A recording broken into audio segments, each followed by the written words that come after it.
What's going on, everybody? Let's jump right into it. New season. Oh, same dope conversation.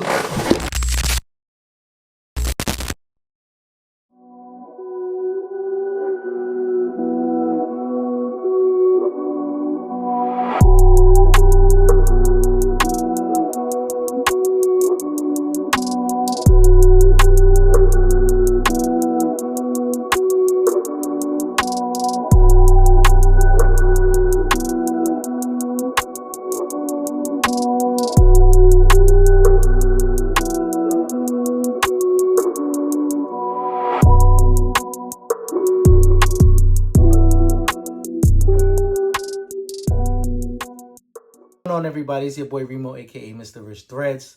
Season 2, we made it. Y'all thought I was gonna go away? Nah, unfortunately, I'm here to stay. More conversations, more fashion, more culture. With that being said, a couple new wrinkles, but same old format. Dope talk, and let's get right into it.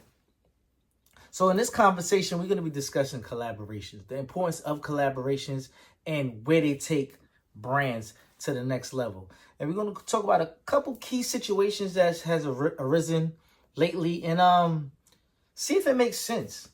I want you guys to be more conversational as well. Down in the comments below. Don't forget to rate, comment, like, and subscribe. And when I say subscribe, that means hit the goddamn button. It's down there. Like it? Okay, cool. But tell a friend to tell a friend and subscribe. We're trying to get to 1,000. With that being said, let's talk about Kyrie Irving. Yeah, we know he's in the NBA Finals right now. Not looking too good so far, but, you know, it's a 7-game series. With that being said, Kyrie was shunned by Nike and kind of ostracized, where they said he was either anti-Semitic, you know, he was too deep into his culture. So they generally just cut him. They say, you know, we're going to cut ties with Kyrie and he's no longer going to be a Nike athlete. And Kyrie was a little bit more essential when it came to Nike basketball, because Kyrie's price points were what really drove the market with kids. His price point was around $110 to $115, but he played along with everything that he enjoyed as a kid. SpongeBob and other different kind of characters that, you know, made him him. And they decided, because of his stance and him really trying to find himself as a man, that he was going too far. He was going against the guidelines that, you know, Nike portrayed themselves to be. So they decided to cut ties with him, and Kyrie decided to join forces with ANTA. Now, ANTA is doing an amazing job when it comes to Kyrie, because they are allowing Kyrie to be Kyrie. He's really getting a chance to put his stamp in his shoes and sell his story and give people a feeling of who he is and the journey that he actually took upon himself. What really kind of got him in trouble at Nike over there. And the marriage has kind of been perfect, because you've seen the rollout, and he signed his dad as a signature athlete under this Kyrie ANTA line. His logo is popping. It's reconnecting with kids. The price point is back around the same 100 to 40, 30 kind of mark, being a smaller independent brand, which is an amazing thing. And I got to tip my hat that ANTA is allowing Kyrie to tell his story in untraditional ways by using anime. I seen an anime commercial where he was talking about his roots and the Indian side of his life, and I just thought it was dope. And more to come with that, man. I really want to see the legs that grows from this marriage of you know, two entities. I think that's dope for sure. Now let's talk about a different spectrum, where you're going to talk about Under Armour and Balenciaga, athleisure and high-end fashion. Make it make sense. I really can't figure out why. My question would be why? Why would these two decide to jump in the same arena together? Because they kind of have nothing in common. Nothing about what they do so far, to me personally, screams collaboration from these two. And at the door, I want nothing to do with it. And the price points are just crazy. The uniqueness of the sneakers make no sense. And the signature athlete over there at Under Armour is Steph Curry. And he doesn't scream fashionable at all. I'm going to show y'all guys a few things where you can even see that I'm not bugging. This just doesn't make sense. And you're trying to trick the people and trick the dollars of the Americans and the people around the world to really bite into this campaign. And the rollout has been terrible. I'm not really into it. And I think it's something that should never been done. Nobody asked for this, and this shouldn't have even been rolled out. But, you know, sometimes they want to see how far they could, you know, fool the public. But this right here is fool's gold. So if any of y'all decide that y'all want to fuck with this right here, y'all might as well stop watching this show because this don't make no sense. But if you want to give me an idea why you should deal with it or why you should wear it or support it, comment sections below. Have at it. And I'll spar with you all day. Now, another company that's doing it the right way. Adidas and Anthony Edwards. The Ant-Man. The AE1s. Anthony Edwards has made it cool to wear basketball sneakers outside. And we've seen people wearing it with sneakers and shorts and hoodies, and it's starting to make sense again. It's giving that nostalgic Penny Hardaway, Charles Barkley, Pippen era where Nike athletes made it cool to wear your shoes to school. You wore your shoes to the parties, but they were basketball first sneakers. And we haven't seen this in a long time. And he's really bringing the culture along with him. I seen him taking a few jabs at Cameron from It Is What It Is. And he also threw a few bars at Carmelo Anthony. But hey, what's up with the machine, though? That's for my receipts. Receipts? Yeah, I hear all the hate. Yo, Ant, Carmelo said, are you committed to really going out there and being the face of the league? Because they throwing that term around too loosely. Okay. Cameron said, to me, he's an all-star, but not a superstar yet. Buddy. It is what it ain't.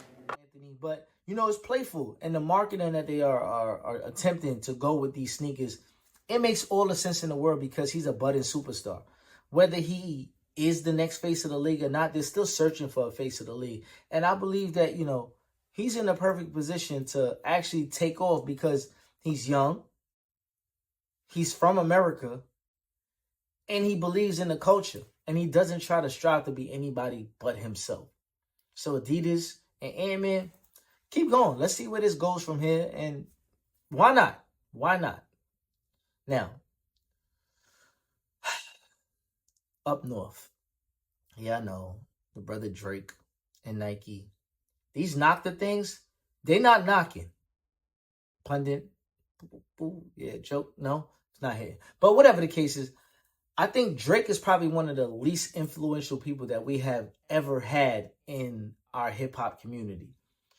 Drake literally does not move the needle when it comes to fashion or clothing influence at all. You know, I think he's been given the opportunity to have as much as he basically should have in his favor because he is a superstar. He does have a country in Canada that should be following behind him. But I don't think Drake, per se, is really the person that you want to dress like. I don't think kids wake up in the morning and go look at Drake for fashion. And to have a collaboration and with one of the biggest brands in the world in Nike, I think it's an epic failure. And they should look for a new representation in Nocta. Maybe somebody like Lil Yachty, Wale. But Drake, he's not it. Sorry. Now, somebody who picked up a lot of steam really fast and then is seeming to kind of die down would be Travis Scott. Travis Scott, he's had amazing collaborations with the Jordan brand. And I think he kind of peaked at when the sneaker culture was still in the resale market, where you could still get a lot of money for a release. But in these times that I've noticed, everything is tapering off. I don't know whether it be the knockoffs or whether it be just people having so many different options to choose, or just the oversaturations of Jordans in itself. But we did see that they try to bring out, you know, the Mac Attacks and another signature shoe that he's had released, and they aren't quite clicking anymore. So my question to you guys is the Travis wave over? Does it make sense anymore? Should they keep going? Or should they just break ties and say, we had a hell of a run. Off to the next one. Again, you let me know. I'm just giving my opinion, and honestly, I think it might be done. But everything had a good run. On to the next. Now, Joe Freshgoods. The lovely stories and the ability that New Balance has given this man, they laid the red carpet out for him to sell a lot of the stories and a lot of, the inspirations that he's had coming up in the game, and being allowed to tell a story in a way that's very unique, very authentic to the culture in itself. Because if anything we enjoy is that a brand embraces the culture, and New Balance embracing the hip hop culture and the streetwear. They're doing a hell of a job, and Joe Freshgoods has been allowed to do that multiple times, and every sneaker that he's had so far has been a cultural hit. They don't sit on shelves. The resale value isn't as crazy because the market is a little bit different, but when they drop, they go. And I think it's pretty dope. And I have a few of his pieces myself. I think New Balance in general is just hitting the mark because they got Action Bronson. They've done things with Soleil Bembry. Joe Freshgoods is on the thing. They have Jack Harlow. They're trying their fastest in so many different ways, and I just think it's fly and it's creative, it's innovative, and they should keep going. Keep pushing the envelope, because once I'm getting older, New Balance is more comfortable than probably any of these other sneakers out on the market right now that are kind of stylish in that manner. And the affordability of them is not a bad price point. So New Balance, keep it going. Now, let's talk on the clothing side. Tyler, the Creator. I want to give you personally a round of applause because LV has brought you in to do amazing things. I've loved almost everything that's been released by Tyler via Louis Vuitton. And I think his collaboration was maybe 10 times better than what was brought in by Pharrell Williams. He brought a new spin to it, a youthful, playful spin. And Tyler is of that, ilk where you want to say it's new money, cardigans, trousers, and, even the sneakers is fire. He's done an amazing job, and they've allowed him to really be him in his own space. Because, sometimes brands will bring in a young designer or influencer and kind of stranglehold them and keep them in place where they're not allowed to be who they are personally, or they aren't given, let's just say, the full catalog to play with all the materials or all the silhouettes or all the designs from the past that they might want to bring around and change the look of. So with LV allowing Tyler to really come in there and be playful and be Tyler, I think they both did themselves a hell of a service to one another, where it's just fire. I'm just going to say it's fire, and they should keep this going. Less Pharrell, more Tyler. But with that being said, don't go too far. We're going to take a quick break, and we'll be right back. Hey there, folks. Welcome back to our channel. Today, we've got some thrilling news for all of you. We're launching a raffle where you can win a brand new 55-inch television just by making a payment of $10. Yes, you heard it right, just $10. Each entry must be made through Cash App with your name. The winner will be announced live at our GBT meet and greet on July 13th. The more entries you make, the higher your chances of taking home this outstanding flat-screen television. So, don't miss this incredible opportunity. Don't forget to like, share, and subscribe for more updates on this exciting contest. And remember, with each entry you make, you increase your chances of winning this amazing prize. Thanks for tuning in, and good luck to all of you. I'm glad you stayed around, and we're back. So we're going to introduce something brand new. It's called Let's Talk Fashionable Questions. So with this segment right here, We put some questions, whether it be from the internet, whether it be from the comment section, whether it be from IG, and we kind of give some layers to the question. So let's go with our first question for the day. Fashion over the years have changed, and it's always going to be a growing evolution where, let's just say, the youth really drives the market, but the way we wear things will never look the same 10 years prior. It might come back, but it's never going to stay consistent because everybody wants a new feel. Everybody wants something new in their closet. And we went from the 70s with the bell bottoms and the 80s kind of with the sweatsuits and the, you know, stuff like that. And in the 90s, we got the baggy era. 2000s, we got the graphic tees along with the heavy logos on the back pockets. And then in the 2000s, we went into the skinny era. 2010s, we're wearing some outlandish shit that I don't support, I don't promote. But once again, I cannot control. I hope that answered the question. Let's see what else we got.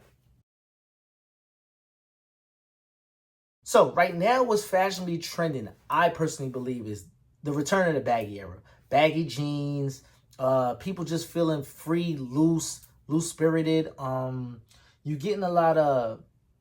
The tomboy swag is really back on the market.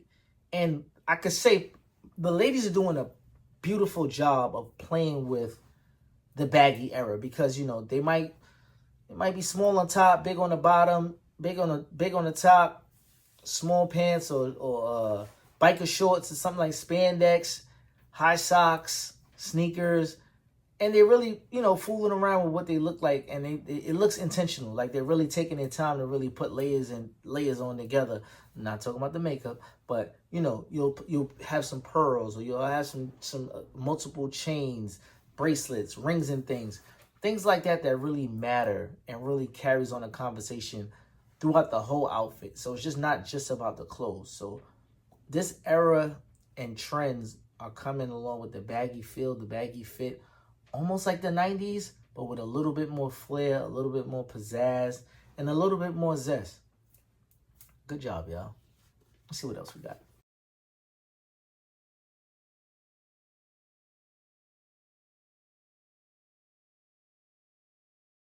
So, in the early 2000s, what was really, really popular was the logo pocket jeans. So you'll see antique denim, red monkeys, Rockin' Republics, Avisos, True Religions, things of that nature, where people could see what you were wearing by the way you walked away. Apple bottoms, shit like that. Fat Farm, baby fat jeans. We're not gonna say, you know, I guess Rockaware for some, Sean John for some, but those really wasn't like what was taking over the market. I remember Bape jeans or BBC jeans with the fox in the front. A lot of these things were because they wanted you to be branded visually and see what you had going on. So it made it very easy by putting it on the back pocket. It was hard to see the back pocket because the size of the shirts was so big until kind of like the Christian Audiger and, you know, Von Dutch era, where the shirts and, you know, the top silhouettes were a little bit smaller per se, but it was a very playful, you know, moment with jeans. And then they had, you know, the 501 hard denims where Levi kind of came back into the fold and they gave some back pocket specials. So I would say 2000s was a very back pocket centric era. And it was also a big era in boutique fashion. Vinnie Styles was a big thing. Tom, Dick, and Harry's. Where else was Bed Style Fly was always up top of the list. It was a lot going on, especially in New York City, Brooklyn alone, you know, Atrium, and it was a whole slew of locations, but you really had to really travel and go to these locations to get your favorite, you know, graphic tee, whether it be Stussy, whether it be A-Life. You know, Babe, I said, Kid Robot was another movement. Supreme started rolling in. And these, you know, these entities in the 2000s really took over streetwear. Where streetwear, I think, probably had his brightest moments. Because you used to go to Soho and they'll have the BBC boys, or, you know, they had the big eight that used to beat up people that wore Supreme. Shit like that. Like, you know, you had to be there, man. But trust me, it was an era. Let's go to the last question. So, when it comes to fashion and art, I think there's a few people that do it cool, but I think the most creative and artistic person right now doing fashion and art and is kind of blended in the same vein, I would give it to Saleh Bembry. He's done collaborations with New Balance now, Crocs. He's been a lot of places doing a lot of big things, and the fact that he's added a whistle onto the back of a sneaker, he's added a gum bottom on the bottom of a new silhouette, brand new shape looking sneaker to Crocs, and Crocs also allowed him to kind of recreate a nurse shoe, new silhouette, new look. And it kind of pushed the Yeezy foam runner out the way. In a good way. Because it was something brand new that we've never seen. And they allowed him and gave him the runway. Because he does have a architectural design. So his mind is kind of different, I would say. Where he's coming and his ideas of what he's putting on paper is very... he has defined moments and why he's doing what he's doing.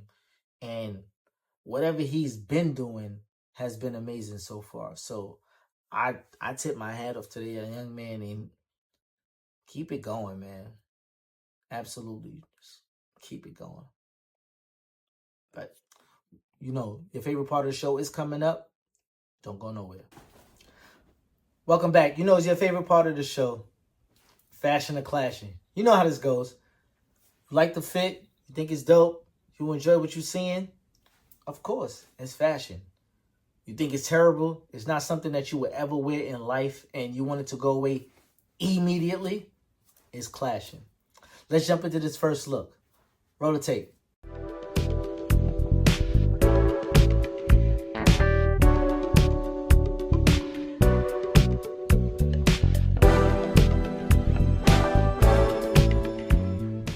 So now, Jaylen Brown, we love you. We love the way you playing. But you look uncomfortable, my brother. I get it. It's all about business. But we in June. Where you getting the glove from? The suit look kind of tight. The boots, it's just focus on the court game. It's all right. Let's go to the next one.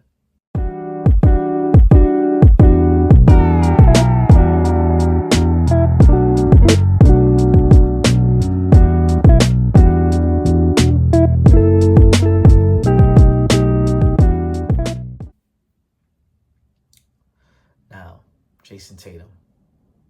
Come on, dog. You know better. The shoe game is terrible. I'm sorry. Off the rip, the outfit, you look like one of the light-skinned Drake type brothers that really can't put the outfits together. And we not really feeling it. So on this one, again, we're going to clash it. I know you're not the most fashionable, but you're doing your thing on the court. Keep busting ass. We're going to watch these finals because it's been very entertaining. The least being said. Let's go to somebody else, another light-skinned brother, man. Get it off, Chris.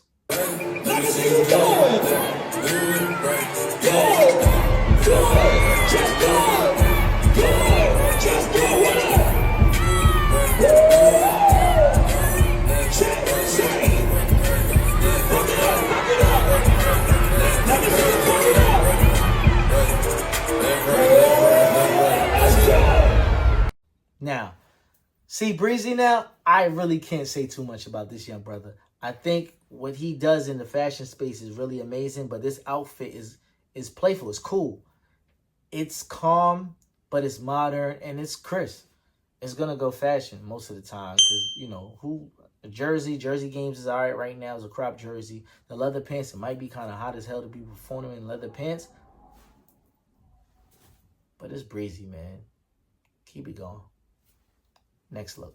These are the most expensive pair of shorts I have ever bought in my life. So today we're gonna be breaking down the Rude Moonlight shorts, and we're gonna tell you how much we think it costs to make. So starting off with the actual fabric, this is 100% nylon, no stretch, and it's really rough. The inner body has a lining that is kind of, they call it lyocell. It's kind of like a synthetic material that's made to take the place of almost like a cotton. It feels almost like a hybrid of a cotton and a polyester type of vibe. I'm gonna say right around $5. Branding pieces, you have some prints here on the actual body. There's Rude branding on both sides. You have your aglets here, pretty long drawstrings, all of which are branded, something you would expect from $695. So I'm gonna say right around $5 for the trims. For labor, really simple construction. They basically took the exact same pattern of the body and they cut out with the pattern the liner, so they just sewn it on. Really simple single needle across the body. Because this fabric is not stretchy, throughout the years as you put your pocket in and out and wash it, it's gonna lose its integrity. So I can appreciate the bar tacks here and there. So I'm gonna say right around $5, which brings our estimated grand total to be right around $15 for these pairs of shorts, and they charge $695. Do you think it's worth it? Now, let me take my time with this. Before we even get started, it's clashing. But the fact that this is what a lot of people don't realize, the way that a brand brands themselves, you're paying for a name, not really the quality, not really the material, not really the effort that they put into these brands. And this right here shows you the behind the scenes of what fashion really is. It's just about me building my brand to the highest level and selling it to you guys at its highest peak and not giving a fuck what it takes to put into the brand. Sorry, not sorry, but it's clashing. Not really feeling it. The brand is the hype is too much, and I'm good. Roll the tape. Saw this look on Pinterest and I'm like, I need to recreate this immediately.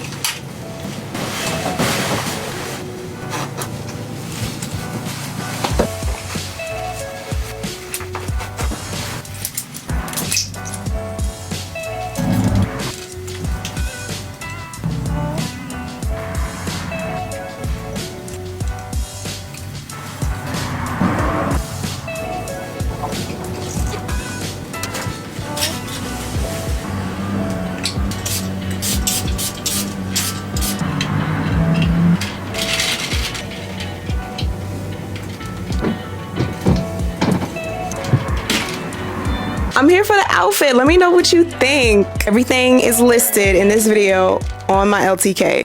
Now, I kind of like this one. I'm going to go fashion. I didn't see the vision initially when I looked at it. I said, sometimes people be reaching, but,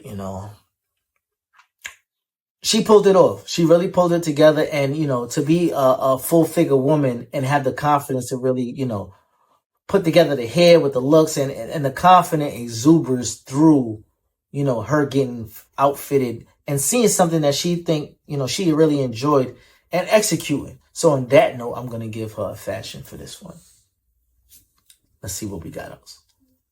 You know what type of time I'm on. I got the braids in, got the thermal on, I got my chains on, got the watch on, the dickies on, and the butters. I know what type of time I'm on. We all trench work, you hear me? All trench work. You feel me? All right. Boots. This is clashing. The fit, it didn't fit. First, it really didn't fit. The pants and the boot fit didn't fit. And his name is Boots Ennis.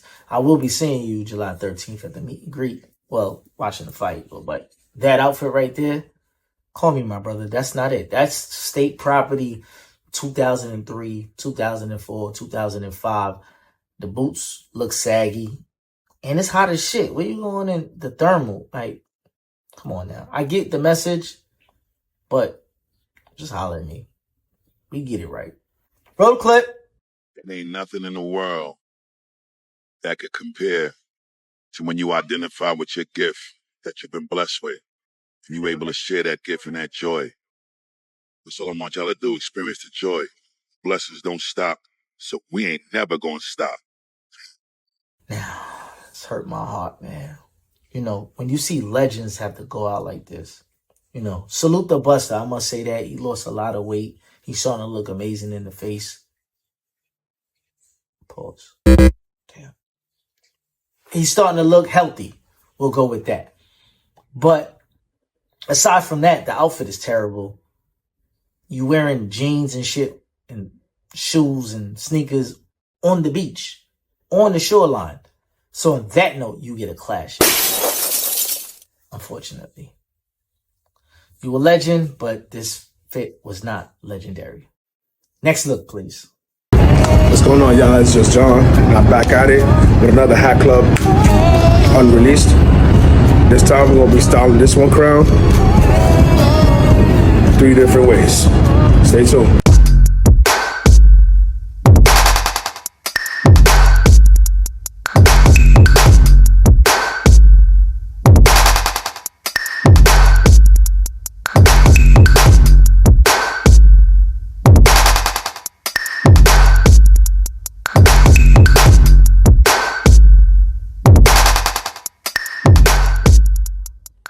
Now, no, I'm not going to go with it because he's not Babushka Poppy. He's not me. He's not me. You go through episode 1 and you see how you pull off the scarf look. On that note, for him trying it alone, I wasn't feeling it. I didn't even pay attention to what he was wearing in the fits because he's not me. Clashing. Next fit. There's some magical healing power in a girl's night out, so let's get dressed. We are going to dinner with Jackie. I want to do this little denim on denim look, but I didn't get these pieces from the same place, but I feel like they're close enough. Okay, I feel like if you're clocking that, you're just looking too hard. Anyway, top was super cute, came from Shein. Jeans are from Fashionova, and these jeans actually fit really well with no alterations, which is not normal for me because, yeah, I really didn't want to wear heels because we're just going to local tap and table, so I figured my Gucci platform sandals would be cute, but no, I looked ridiculous. I wound up just settling on these heels I got from Miss Lola. I really needed to pump with this outfit, but I was not trying to do heels. Anyway, settled on my Louis Vuitton loop bag, and those earrings I wore said Saint Laurent on the back, but they came from Miss Lola, baby. I know I didn't pay Saint Laurent prices for that. Switched out my watches for a more dainty watch. I went with this one from JBW, and then my other jewelry is Louis Vuitton scent combo, baby. Princess Robin perfume oil from Brown Sugar, babe, and layering that with Mugler Alien, baby. This combo will get you stalked. Y'all always ask about my necklaces. They came from Buy Low Leader Jewelry with the exception of the Louis Vuitton necklace. And that's it. That's all. This is a completed look. I think it was super cute and casual. Love you. Bye. Now, this right here, I was really feeling it. I was really feeling how she executed this. And I think she did a hell of a job, man. For real, y'all. I think, we got to give credit where credit is due sometimes because we think, every look has to be sizable and everything has to be cookie cutter. And I think she really did her thing with this one. And I'm going to go fashion on this one, man. And that's that. With all that being said, we reached the end of the show, man. Don't forget to rate, comment, like, and subscribe. Don't forget to rate, comment, like, and subscribe. Tell a friend to tell a friend. This your boy Remo, a.k.a. Mr. Threads. Powered by the JBT. Let's Talk Fashion, Season 2. And I'm out of here. Peace.